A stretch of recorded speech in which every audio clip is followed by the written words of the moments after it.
Jadi Bapak Ibu, bukan semudah apapun kita menganggap bid'ah, apalagi dalam hal itu ibadah. Walaupun hadis yang mengkhususkan puasa hari ini yang dinamakan Yaumut Tarwiyah,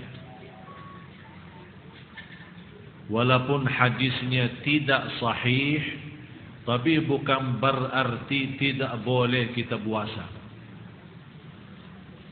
Ini pemahaman yang perlu kita luruskan.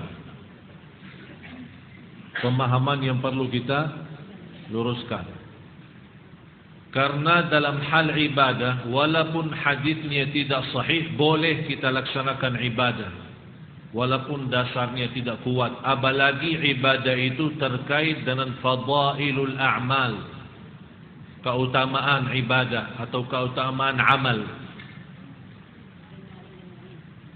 Dan selama ibadah itu memiliki dasar benar. Contoh, saya kasih gambaran biar Bapak Ibu faham.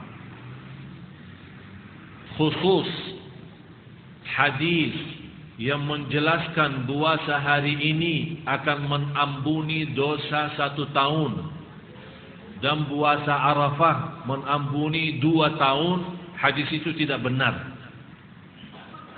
Tapi yang benar dan jelas adalah puasa hari Arafah, hadis yang diriwayatkan Imam Muslim, barang siapa yang puasa hari Arafah, diampuni Allah dosa lalu sama dosa yang akan datang. Berarti 2 tahun. Tahun yang lewat sama yang akan datang. Tapi kalau puasa hari ini, kalau kita niatkan sebagai salah satu hari-hari bulan Zulhijjah, mulai dari tanggal 1 sampai tanggal 9, boleh. Di hadis juga yang sahih, orang-orang yang berpuasa karena Allah subhanahu wa ta'ala, 1 hari dia berpuasa karena Allah, akan dijauhkan oleh Allah dari neraka Jahannam 70 tahun. Berarti Bapak Ibu, asal puasa itu sudah benar, sudah ada dasarnya. Jadi kenapa ada orang yang mempermasalahkan puasa hari ini adalah bid'ah? Kalau kita menganggap hal itu bid'ah, adalah berbuat ibadah yang tidak ada dasarnya sama sekali. Contoh, ada orang puasa malam hari, itu namanya baru, itu bid'ah. Namanya bid'ah artinya perbuatan baru yang sama sekali tidak ada dasarnya. Atau ada orang salat subuh tapi di waktu zuhur, itu baru kita bilang, maaf, walaupun anda ikhlas, walaupun ibadahnya semangat, benar-benar lillahi ta'ala, tapi mohon maaf, berlaku anda bid'ah.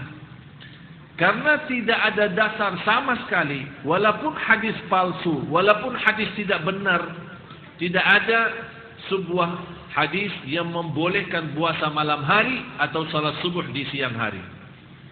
Itu baru dinamakan bid'ah. Tapi selama masih ada hadis yang menerangkan hal ini boleh dilakukan, tapi ternyata hadis itu palsu atau tidak benar, tapi ternyata ibadah sendiri itu, puasa, ada dasarnya di hadis-hadis lain, kenapa dijadikan masalah?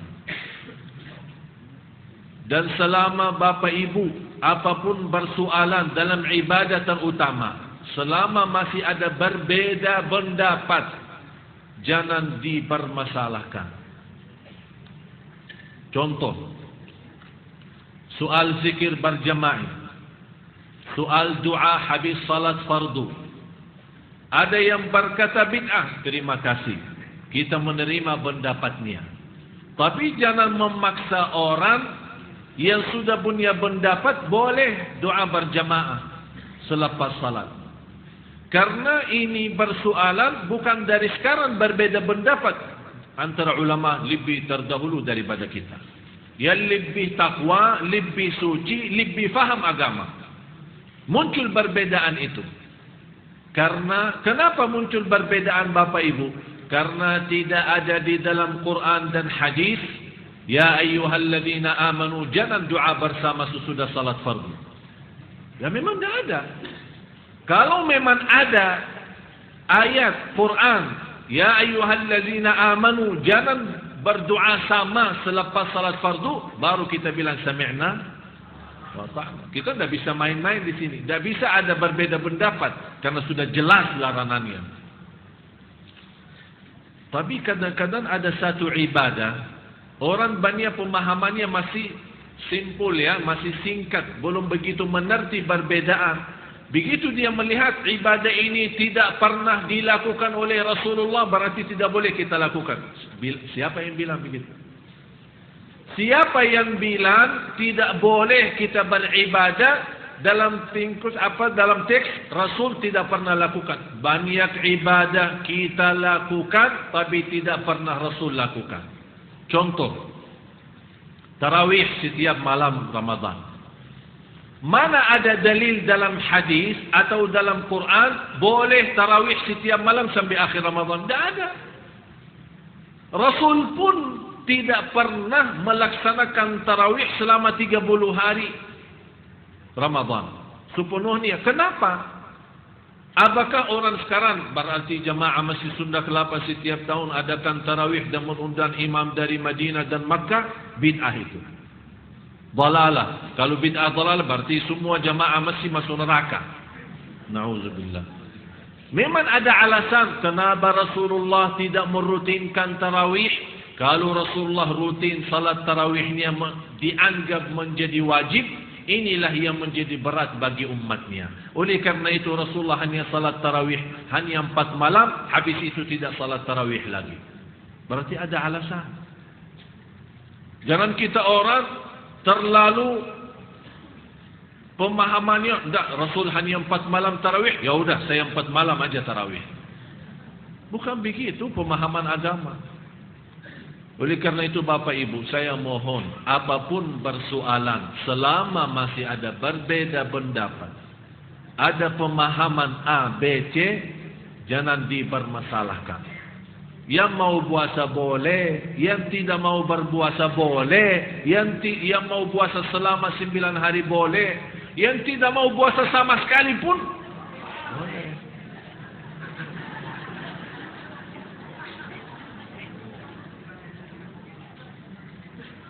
Jadi puasa mulai dari tanggal 1 sampai tanggal 9. Kalau anda mampu puasa selama itu, alhamdulillah.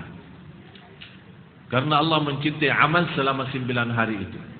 Kalau anda tidak mampu, hanya dapat 1 hari, boleh.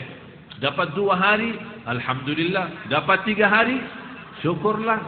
Tidak dapat hanya 1 hari, hari Arafah. Yang namanya hari Arafah adalah besok. Luar biasa. Paling tidak, kalau anda tidak berpuasa selama ini, paling tidak sayang, jangan sampai tertinggal hari Arafahnya. Dan hari Arafah 1 hari. Banyak orang bertanya hari Arafah berapa hari? Emang wukuf Arafah berapa kali? Hah? Wukuf di Arafah 1 kali, berarti 1 hari. Tidak ada berapa hari Arafah, 1 hari Arafah. Jelas Bapak Ibu?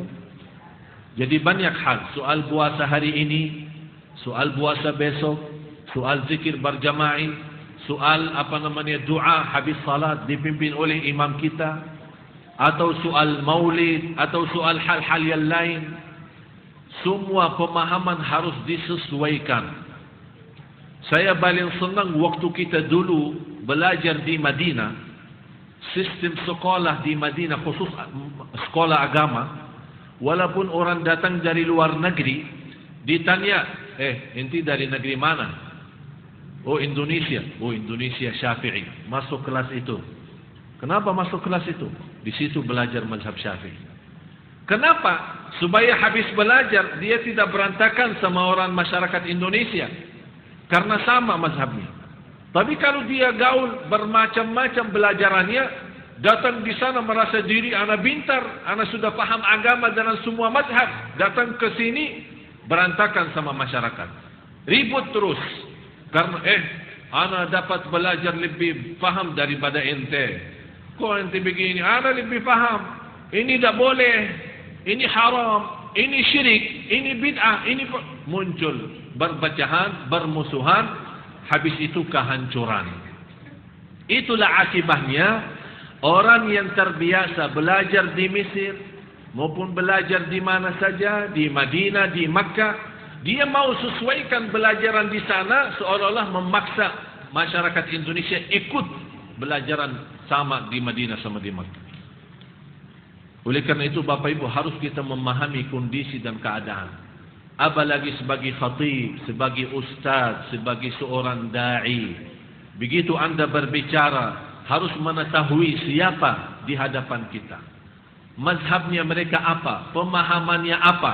Supaya saat kita menyampaikan sesuatu, jangan menjadi bingung jamaah kita. Malah dia tidak tahu mana yang benar, mana yang salah. Itulah kesalahan yang terjadi di Indonesia, tersebar banyak masalah. Akibatnya, banyak yang kita nerima pertanyaan, jamaah malah bingung. Ustaz, yang benar mana sih? Emang Quran ada berapa? Hadis ada berapa? Kan Quran satu. Hadis itu satu. Nabi kita satu. Allah satu. Tapi kenapa umat ini berpecah belah? Karena kita tidak mau sesuaikan kondisi kita.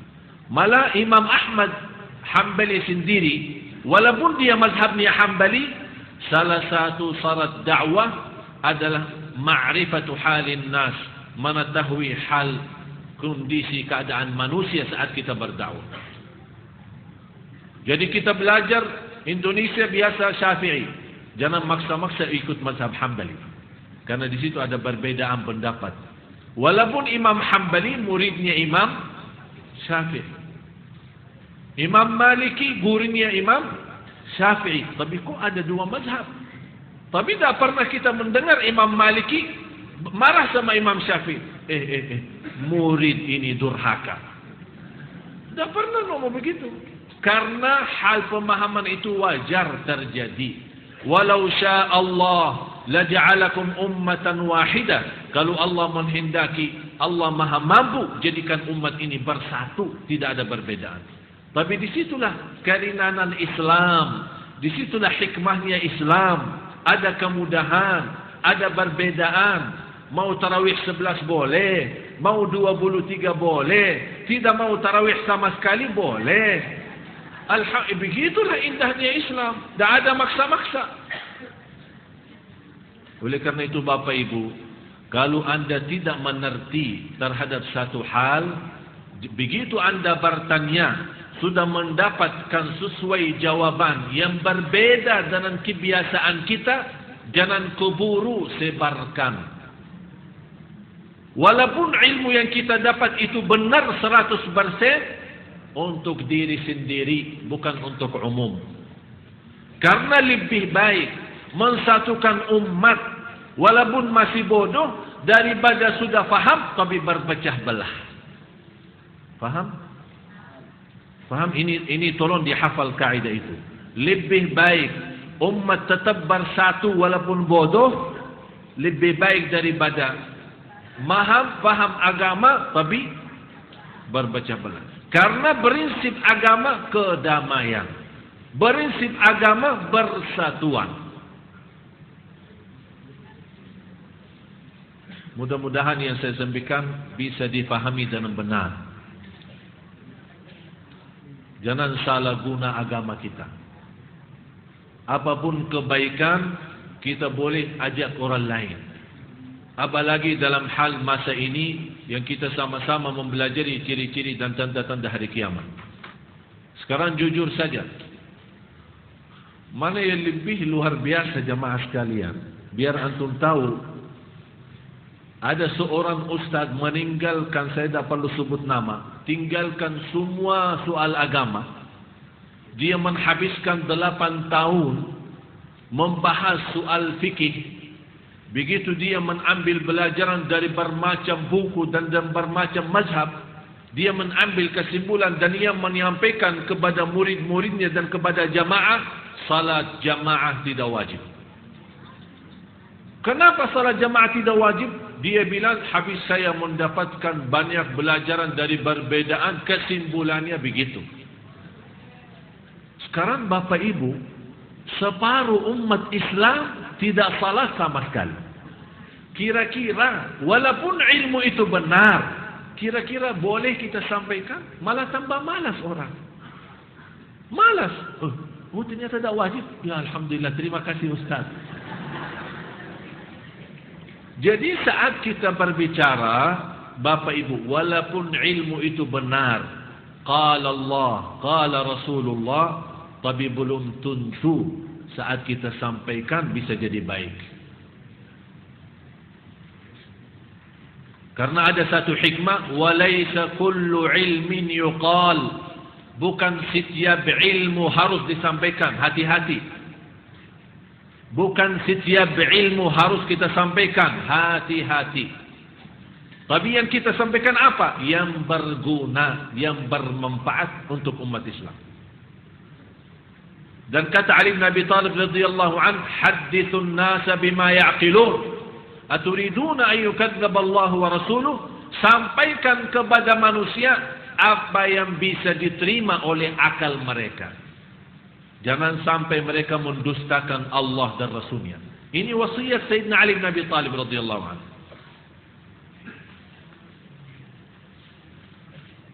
Saat kita berbicara di masjid, beda sama di kampung, beda sama orang tua, beda sama anak muda, ya bermacam-macam. Inilah kembali kepada pemahaman seorang ustaz, seorang da'i, bisa mengerti, bisa faham kondisi dan keadaan. Ada orang datang memberikan bersoalan, soal apa namanya, rumah tangga, kita langsung punya respon dan emosi, udah ceraikan dia saja. Walaupun perkataannya benar, tapi bisa, jangan lupa, di antara suami istri itu ada banyak anak. Jadi harus kita perhatikan soal anaknya. Beda sama hukum orang suami istri yang belum punya anak. Kalau suami istri yang diperintahkan oleh Islam, ceraikan. Islam juga memperhatikan kalau suami istri yang punya masalah sama, tapi karena dia punya anak banyak, tidak dianjurkan untuk cerai. Malah dianjurkan untuk bertahan. Walaupun punya masalah sama, tapi hukum bisa jadi beda. Ini semua kembali kepada pemahaman seorang yang belajar dan mengajar agama. Jadi Bapak Ibu, agama itu perlu kursus. Jadi bukan sembarangan kita bicara. Bukan begitu merasa diri, alhamdulillah anak sudah belajar sekian tahun di Sunda Kelapa, jadi anak boleh berbicara agama.